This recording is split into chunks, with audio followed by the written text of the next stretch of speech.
दोस्तों, मस्जिद नबवी का चप्पा चप्पा गोशा गोशा मुसलमानों के लिए मुकद्दस है। दुनिया के किसी भी कोने में रहने वाला बच्चा हो, बूढ़ा हो, जवान हो, मर्द हो, औरत हो, हर एक की ख्वाहिश है कि वो रोजा रसूल सल्लल्लाहु अलैहि वसल्लम की ज़ियारत करे, रियाजुल जन्नह के अंदर नफल अदा करे।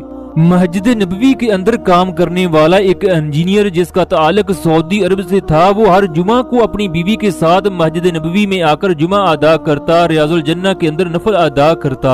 उसकी बीवी रोजा रसूल सल्लल्लाहु अलैहि वसल्लम के गुंबद के सामने आकर ज़ारो कतार होती, फिर एक कोने में जाकर 2 रकत नफल अदा करती। एक दिन मैंने उस इंजीनियर से पूछा, हनान भाई, आपको इस जगह काम करते हुए 10 साल का अरसा हो चुका है, कि आपने इस जगह कोई ऐसा भी मोजज़ा देखा जिसे देखकर आपके ईमान में इजाफा हुआ हो, जबकि आपके रोंगटे खड़े हो गए हों? वो कहने लगा, मस्जिद नबवी तो मोजज़ात की सरजमीन है। इस जगह की हर चीज गवाही देती है कि अल्लाह ताला वाहिद है, उसका कोई शरीक नहीं। मगर एक 20 साल की बच्ची के मोजज़े ने मेरे दिल की दुनिया ही बदल दी। वो बताने लगा, मस्जिद कुबा के नजदीक 2 दोस्त रहते थे। उन दोनों के आपस में गहरे ताल्लुकात थे। दोनों एक दूसरे के दुख दर्द में शरीक होते। अगर रकम की जरूरत पड़ जाती तो एक दूसरे से उधार भी ले लेते। एक दोस्त ने दूसरे से 50,000 रियाल कर्ज के तौर पर लिया, मगर दोस्ती की वजह से दोनों के दरमियान किसी भी किस्म का मुआहिदा न हुआ। कुछ अरसा गुजरने के बाद जिस आदमी ने कर्ज लिया था उसका इंतकाल हो गया। इद्दत के दिन गुजरने के बाद वो आदमी अपने उस दोस्त के घर गया जो इस दुनिया से रुखसत हो चुका था। उस आदमी के 2 बेटे जबकि एक बेटी थी। दोनों बेटे बेटी से बड़े थे। वो आदमी उसके बेटों के पास जाकर ताज़ियत करने लगा। उन्हें बताने लगा कि तुम्हारा वालिद मेरा बहुत गहरा दोस्त था, हमने हमेशा एक दूसरे का साथ दिया, एक इज्जत का रिश्ता बनाकर रखा। गुफ्तगू के दरमियान वो कहने लगा, मेरे भाई के बेटों, मैंने तुम्हारे वालिद को कर्ज के तौर पर 50,000 रियाल दिए थे। मैं तुम्हारे पास इसलिए आया हूँ कि मुझे पैसों की जरूरत है, लिहाजा मेरे पैसों को वापस किया जाए। बड़ा बेटा कहने लगा, आपके पास कोई सबूत है कि हमारे वालिद ने आपसे 50,000 रियाल लिए थे? वो आदमी बताने लगा, क्योंकि मेरा तुम्हारे वालिद के साथ इतमाद का रिश्ता था, जिसकी वजह से हमारे दरमियान कोई भी लिख पढ़त न हुई। बड़ा बेटा कहने लगा, अगर तुम्हारे पास कोई सबूत नहीं तो फिर हम किस तरह आपको ये रकम दे सकते हैं? मेहरबानी करके आप जा सकते हो। उस आदमी ने कहा, तुम्हारे इस अमल की वजह से तुम्हारा बाप जन्नत में नहीं जा सकता, कर्ज लेने वाले का तो जनाजा भी नहीं होता, तुम किस तरह के बेटे हो? दोनों के दरमियान उस वक्त तल कलामी बढ़ गई जब बेटी ने कहा, तुम मेरे बाप से ये रकम जन्नत के दरवाजे पर ले लेना। गुफ्तगू ऊंची से ऊंची होती गई। लड़कों की बहन उस वक्त घर में मौजूद थी, जिसकी वजह से उसने तमाम बातें सुन ली। जबकि लड़की अपने भाइयों के पास जाकर पूछने लगी, जो आदमी ऊंची ऊंची आवाज से बोल रहा था वो कौन था? वो बताने लगे, ये फलां आदमी है जो हमारे वालिद के साथ घूमा करता था। वो बता रहा था कि तुम्हारे वालिद ने 50,000 रियाल कर्ज लिया था, वो कर्ज मुझे वापस करो। बहन कहने लगी, वो आदमी तो हमें अच्छी तरह जानता है, ये उस वक्त हमारे घर आता था जब हम अभी छोटे थे। ये तो हमारे वालिद का बेहतरीन दोस्त था, ये आदमी झूठा नहीं हो सकता। तमाम कबीले वाले इसका एहतराम करते हैं, जबकि ये कोई गरीब या फकीर भी नहीं जो हमसे इस तरह की हरकत करेगा। वो लड़की अपने भाइयों से कहने लगी, हमारा वालिद इस वक्त कब्र के अंदर मौजूद है, वहाँ उसके साथ पता नहीं क्या मामलात होते होंगे। जिस वालिद ने सारी जिंदगी हमें अच्छा खिलाया, क्या हम उसके साथ इस तरह करेंगे? हमें उस आदमी को हर सूरत कर्ज को वापस करना चाहिए। उस बहन ने अपने भाइयों को राजी करने की बड़ी कोशिश की, मगर भाई किसी भी तरीके से राजी न हुए। दुनिया उन पर पूरी तरह गालिब हो चुकी थी।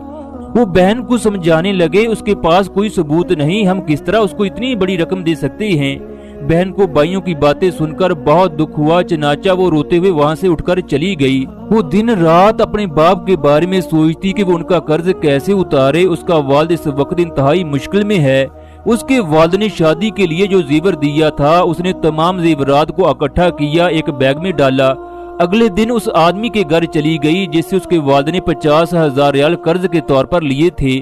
उसे जाकर बताने लगी, मैं फलां बिन फलां की बेटी हूँ जो आपका दोस्त था, जिसको आपने कर्ज दिया था। मैं ये जेवरात लेकर आई हूँ, आप इनको फरोख्त करके अपना कर्ज वसूल कर सकते हो। इन जेवरात को फरोख्त करने के बाद अगर इजाफी रकम हो तो वापस कर देना, अगर कम हो तो मुझे बता देना, मैं किसी न किसी जगह से बंदोबस्त करके आपको पहुंचा दूंगी। सऊदी ने वो बैग लेकर अपने पास रख लिया। यूं वो लड़की बैग देकर घर वापस आ गई। जबकि सऊदी वो बैग लेकर सुनार के पास गया। उसने जेवरात की कीमत 50,000 रियाल बताई। वो जेवरात को फरोख्त किए बगैर वापस आ गया। शाम को मजलिस के दौरान सऊदी और उसके दोस्त बातें करने लगे कि दुनिया इस वक्त बहुत खराब हो चुकी है। दुनिया में आज धोखा ही धोखा है, कोई किसी का नहीं बनता। सऊदी कहने लगा, अभी भी अच्छे लोग इस दुनिया में मौजूद हैं। फिर उसने बताया कि किस तरह उसका दोस्त फौत हुआ, कैसे वो कर्ज लेने के लिए गया, कैसे उसकी बेटी ने कर्ज जेवरात के जरिए वापस किया, कैसे बेटे कर्ज देने से मुकर गए। मजलिस में एक आदमी सऊदी को कहने लगा, तुम्हें कसम है, मुझे बताओ वो आदमी कौन था। वो सऊदी ने जब फौत होने वाले आदमी के बारे में बताया तो वो कहने लगा, मैं तो उसे जानता था, उसकी बेटी इस कदर फरमाबरदार है, मैं सोच भी नहीं सकता।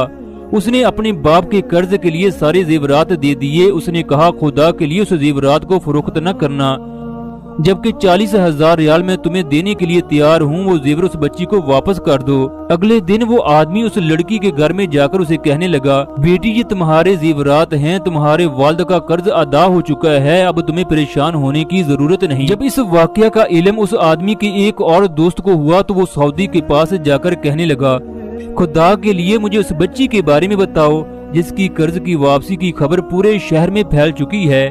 मुझे बताओ वो लड़की किसकी बेटी है। सऊदी ने बताने से इनकार कर दिया तो वो आदमी कसमें खाकर कहने लगा, मुझे उस बच्ची से जरूरी काम है, कहीं ऐसा ना हो कि देर हो जाए। फिर उसे कहने लगा, मैं 1 साल से इस तरह की बच्ची की तलाश में हूँ। मेरा बेटा मस्जिद नबवी के अंदर इंजीनियर है, हम उस लड़की से अपने बेटे की शादी करना चाहते हैं। चनाचा उस आदमी ने अपने बेटे के लिए उसका रिश्ता मांगा। यूं उस लड़की की शादी हो गई। फिर वो इंजीनियर मुझसे पूछने लगा, पता है वो कौन है जिससे उस लड़की की शादी हुई? वो मैं ही हूँ जिससे उस नेक लड़की की शादी हुई। मैंने उसे जिंदगी के हर मामले में बेहतरीन पाया। उस जैसी नेक लड़कियां दुनिया में कम ही हैं। अब मेरी बीवी जुमा के रोज मस्जिद नबवी में आकर अल्लाह का शुक्र अदा करती है, जुमा की नमाज पढ़ती है। दोस्तों, उन लोगों के साथ अच्छा ही होता है जो लोगों के साथ अच्छा करते हैं, क्योंकि जो चीज हम बोते हैं वही काटते हैं। गंदम की जगह पर गंदम, जबकि प्यार की जगह पर प्यार मिलता है। अगर हम दुनिया में कामयाब होना चाहते हैं तो अपने दिलों को साफ करना होगा, इसके अंदर प्यार को डालना होगा।